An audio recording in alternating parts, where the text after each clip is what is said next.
स्वागत है आपका आज के एपिसोड में। चलिए शुरुआत करते हैं पिछले अभ्यास प्रश्न से। डीपसीक और स्टारगेट शब्दों को अक्सर समाचारों में किस संदर्भ में देखा जाता है? ए. कृत्रिम बुद्धिमत्ता एवं कंप्यूटिंग अवसंरचना में प्रगति। बी. गहन समुद्र में अन्वेषण तथा अंडर वाटर तकनीक। सी. जलवायु परिवर्तन एवं महासागरीय अध्ययन। डी. उन्नत सैन्य और रक्षा प्रणालियां। इस प्रश्न का सही उत्तर है विकल्प ए. कृत्रिम बुद्धिमत्ता एवं कंप्यूटिंग अवसंरचना में प्रगति। चलिए देखते हैं इसके विश्लेषण को। डीपसीक एक अत्याधुनिक एआई कंपनी है जिसे विश्व में सबसे उन्नत बड़े भाषा मॉडल में से एक विकसित करने के लिए जाना जाता है। इनके हालिया नवाचारों में सीखने की तकनीकों के माध्यम से जटिल निर्णय निर्माण हेतु अनुकूलित तर्क मॉडल शामिल हैं। डीपसीक की तकनीक डेटा विश्लेषण और पूर्वानुमान क्षमताओं के माध्यम से उद्योगों को बदलने में भूमिका निभा रही है। स्टारगेट एक महत्वाकांक्षी बुनियादी ढांचा परियोजना है जिसका उद्देश्य संयुक्त राज्य अमेरिका में कृत्रिम बुद्धिमत्ता विकास में क्रांति लाना है। यह बड़े पैमाने पर डेटा सेंटर एवं एआई बुनियादी ढांचे के निर्माण पर केंद्रित है। इस पहल का उद्देश्य नवाचार को बढ़ावा देना, रोजगार सृजित करना तथा वैश्विक एआई परिदृश्य में देश की प्रतिस्पर्धात्मकता को बढ़ावा देना शामिल है। अतः विकल्प ए सही है। तो चलिए शुरुआत करते हैं आज के एपिसोड के पहले प्रश्न से। फ्यूचर ऑफ जॉब्स रिपोर्ट 2025 निम्नलिखित में से किसके द्वारा जारी की जाती है? ए. विश्व आर्थिक मंच। बी. विश्व बैंक। सी. अंतर्राष्ट्रीय श्रम संगठन। डी. आर्थिक सहयोग और विकास संगठन। इस प्रश्न का सही उत्तर है विकल्प ए. विश्व आर्थिक मंच। चलिए देखते हैं इसके विश्लेषण को। Future of jobs report 2025। विश्व आर्थिक मंच ने अपनी फ्यूचर ऑफ जॉब्स रिपोर्ट 2025 जारी की, जिसमें वर्ष 2030 तक वैश्विक नौकरी बाजार को आकार देने वाले प्रमुख निष्कर्षों और परिवर्तनों पर प्रकाश डाला गया है। 55 अर्थव्यवस्थाओं से प्राप्त इनपुट के आधार पर तैयार की गई इस रिपोर्ट में वर्ष 2030 तक 78 मिलियन नौकरियों की निवल वृद्धि का अनुमान लगाया गया है तथा इस तथ्य पर प्रकाश डाला गया है कि किस प्रकार प्रौद्योगिकी, आर्थिक बदलाव और हरित परिवर्तन नौकरियों और कौशल को प्रभावित करते हैं। अतः विकल्प ए सही है। अगला प्रश्न है, निम्नलिखित कथनों पर विचार कीजिए। 1. पर्यावरण, सामाजिक और शासन लक्ष्य किसी कंपनी के संचालन के मानकों का समुच्चय है जिसे कंपनियों पर बेहतर शासन, नैतिक प्रथाओं, पर्यावरण अनुकूल उपायों और सामाजिक उत्तरदायित्व का पालन करने का दबाव बनता है। 2. इसमें निवेश निर्णयों को निर्देशित करने हेतु एक मीट्रिक के रूप में गैर वित्तीय कारकों पर ध्यान केंद्रित किया जाता है। उपर्युक्त कथनों में से कौन सा या कौन से सही है या सही है? ए केवल 1, बी केवल 2, सी 1 और 2 दोनों, डी न तो 1 और न ही 2। इस प्रश्न का सही उत्तर है विकल्प सी 1 और 2 दोनों। चलिए देखते हैं इसके विश्लेषण को। पर्यावरण, सामाजिक और शासन यानी ईएसजी। ईएसजी का लक्ष्य किसी कंपनी के संचालन के लिए मानकों का एक समुच्चय है जिससे कंपनियों पर बेहतर प्रशासन, नैतिक प्रथाओं, पर्यावरण के अनुकूल उपायों और सामाजिक जिम्मेदारी का पालन करने का दबाव बनता है। अतः कथन एक सही है। शासन कंपनी के नेतृत्व, कार्यकारी वेतन, लेखा परीक्षा, आंतरिक नियंत्रण और शेयर धारक अधिकारों से संबंधित है। इसमें निवेश निर्णयों को निर्देशित करने हेतु एक मीट्रिक के रूप में गैर वित्तीय कारकों पर ध्यान केंद्रित किया जाता है जिसमें वित्तीय रिटर्न में वृद्धि अब निवेशकों का एकमात्र उद्देश्य नहीं है। अतः कथन 2 सही है। अगला प्रश्न है, निम्नलिखित कथनों पर विचार कीजिए। 1. यह एक अर्ध संलग्न उष्णकटिबंधीय बेसन है जो पश्चिम में उत्तर पूर्वी अफ्रीका और पूर्व में अरब प्रायद्वीप से घिरा है। 2. उत्तरी छोर पर यह अकाबा की खाड़ी और स्वेज की खाड़ी में विभाजित हो जाता है। 3. यह रेगिस्तान या अर्ध रेगिस्तानी क्षेत्रों से घिरा हुआ है तथा यहाँ मीठे पानी का कोई बड़ा प्रवाह नहीं है। निम्नलिखित में से कौन सा जल स्रोत उपर्युक्त विवरण से सर्वोत्तम रूप से सुमेलित होता है? ए. फारस की खाड़ी। बी. लाल सागर। सी. अरब सागर। डी. ओमान की खाड़ी।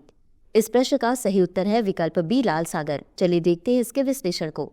लाल सागर एक अर्ध परिबद्ध उष्णकटिबंधीय बेसन है जो पश्चिम में उत्तर पूर्वी अफ्रीका और पूर्व में अरब प्रायद्वीप से परिवेशित है।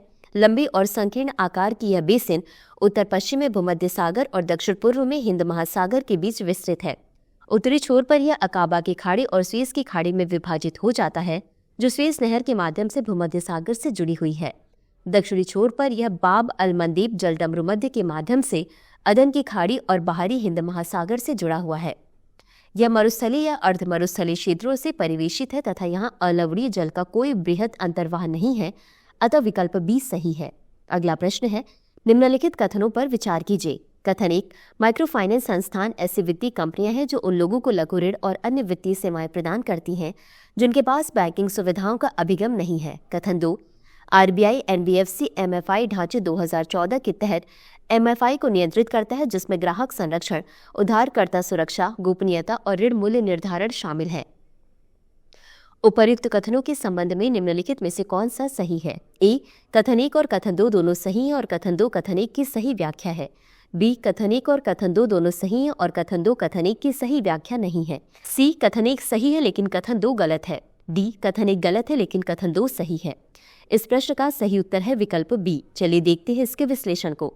माइक्रो फाइनेंस संस्थाएं MFI ऐसी वित्तीय कंपनियां हैं जो उन लोगों को छोटे ऋण और अन्य वित्तीय सेवाएं प्रदान करती हैं जिनके पास बैंकिंग सुविधाओं का अभिगम नहीं है, अतः कथन 1 सही है। माइक्रो फाइनेंस का लक्ष्य निम्न आय और बेरोजगार लोगों को आत्मनिर्भर बनने में मदद करता है। यह वित्तीय समावेशन के लिए एक शक्तिशाली साधन के रूप में कार्य करता है तथा हाशिए पर स्थित और निम्न आय वर्ग के लोगों, विशेषकर महिलाओं को सामाजिक समानता और सशक्तिकरण प्राप्त करने में सहायता करता है। RBI NBFC MFI ढांचे के तहत MFI को नियंत्रित करता है जिसमें ग्राहक सुरक्षा, उधारकर्ता सुरक्षा, गोपनीयता और ऋण मूल्य निर्धारण शामिल है, अतः कथन 2 सही है। भारत में माइक्रो फाइनेंस क्षेत्र में उल्लेखनीय वृद्धि हुई है तथा 29 राज्यों, 4 केंद्र शासित प्रदेशों तथा 563 जिलों में 168 माइक्रो फाइनेंस संस्थान कार्यरत हैं। ये संस्थाएं 3 करोड़ से अधिक ग्राहकों को सेवा प्रदान करती हैं, अतः विकल्प बी सही है क्योंकि कथन 1 और कथन 2 दोनों सही हैं तथा कथन 2 कथन 1 की सही व्याख्या नहीं है। अगला प्रश्न है, निम्नलिखित कथनों पर विचार कीजिए। 1, निजी लेबलिंग से तात्पर्य एक व्यावसायिक रणनीति से है जिसमें खुदरा विक्रेता अपने नाम से उत्पाद बेचता है तथा तीसरे पक्ष के निर्माताओं से उन्हें आउटसोर्स करता है। 2, उपभोक्ता संरक्षण ई-कॉमर्स नियम 2020 के अंतर्गत बिचौलियों द्वारा अपने निजी लेबल के तहत अपने प्लेटफॉर्म पर वस्तु का विक्रय किया जाना प्रतिबंधित है। उपर्युक्त कथनों में से कौन सा या कौन सी सही है या सही है? ए केवल 1, बी केवल 2, सी 1 और 2 दोनों, डी न तो 1 और न ही 2।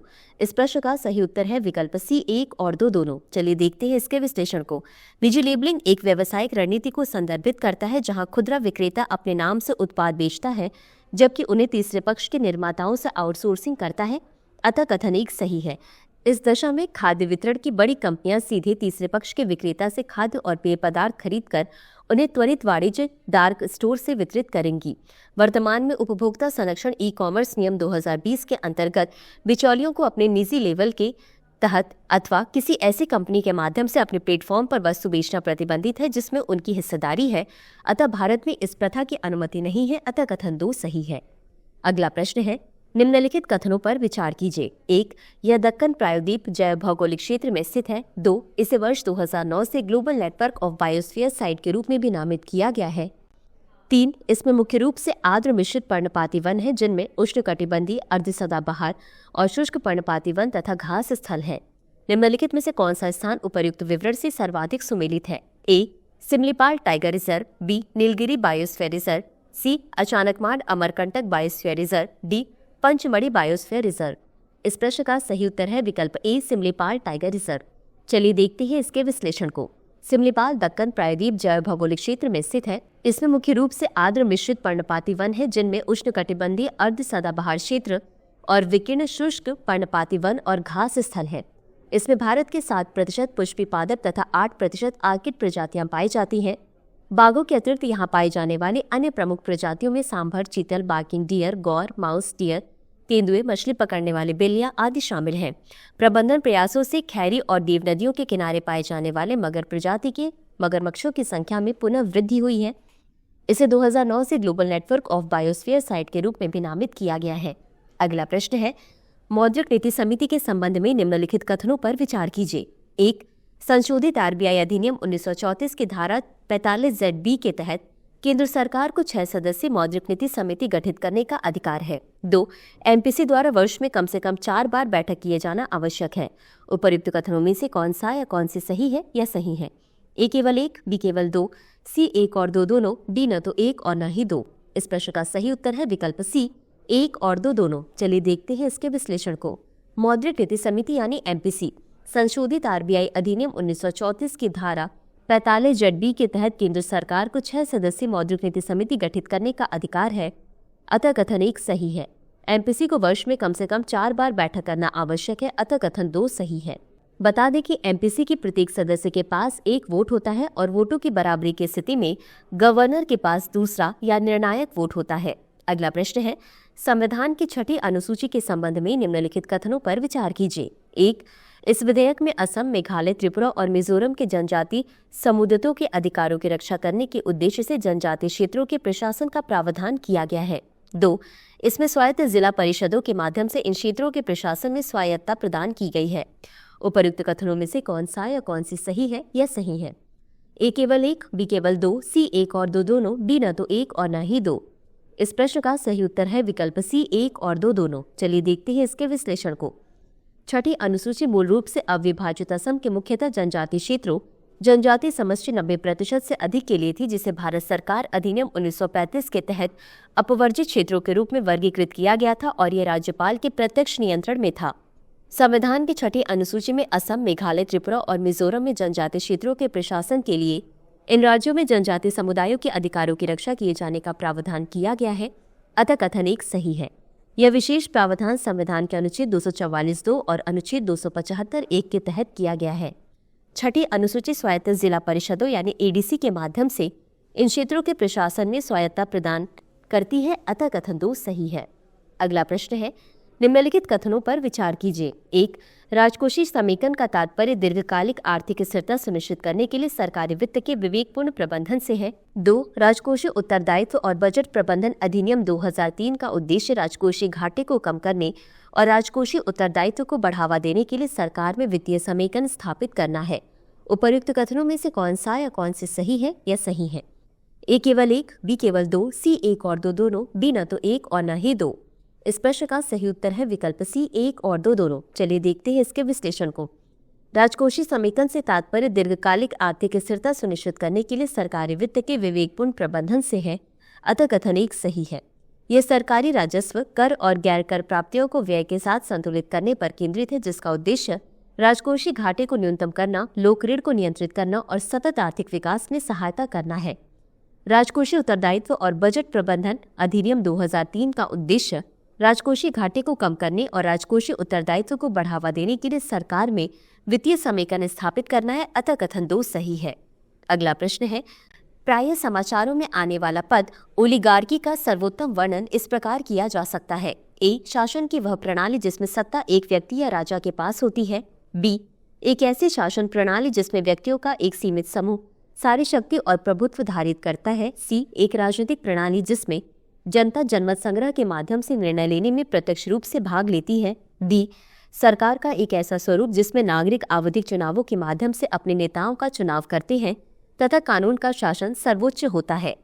इस प्रश्न का सही उत्तर है विकल्प बी। चलिए देखते हैं इसके विश्लेषण को। अमेरिकी राष्ट्रपति ने अपने विदाई संबोधन में अमेरिका में ओलिगार्की अथवा कुलीन तंत्र के बढ़ते प्रभाव के प्रति आगाह किया, जहां अरबपतियों का एक छोटा समूह तीव्रता से सार्वजनिक नीति को आकार दे रहा है। कुलीन तंत्र का तात्पर्य एक छोटे प्रभावशाली समूह द्वारा संचालित सरकारी सत्ता से है। इसके अंतर्गत सत्ता का समान रूप से वितरण हो भी सकता है और नहीं भी। यह लोकतंत्र से भिन्न है क्योंकि इसमें केवल कुछ ही व्यक्ति निर्णय लेते हैं। अतः विकल्प बी सही है। तो चलिए अंत में देखते हैं आज के अभ्यास प्रश्न को। भवन और अन्य सन्निर्माण कर्मकार नियोजन तथा सेवा शर्त विनियमन अधिनियम 1996 के संबंध में निम्नलिखित कथनों पर विचार कीजिए। 1. यह एक विधायी ढांचा है जिसका उद्देश्य भवन एवं अन्य सन्निर्माण कर्मकारों के अधिकारों, कल्याण और कार्य स्थितियों की सुरक्षा करना है। 2. इसे अंतर्राष्ट्रीय श्रम संगठन के सिद्धांतों के अनुसार तैयार विशेष रूप से सन्निर्माण सुरक्षा और स्वास्थ्य पर ILO कन्वेंशन संख्या 167 के अनुरूप किया गया है। उपर्युक्त कथनों में से कौन सा या कौन से सही नहीं है या नहीं है? ए केवल 1, बी केवल 2, सी 1 और 2 दोनों, डी न तो 1 और न ही 2। इस प्रश्न का उत्तर कमेंट बॉक्स में जरूर दें। अभी के लिए बस इतना ही। धन्यवाद। डियर व्यूअर्स, अपने एग्जाम की तैयारी को और बेहतर करने के लिए हमारे चैनल को लाइक, शेयर और सब्सक्राइब करना न भूलें।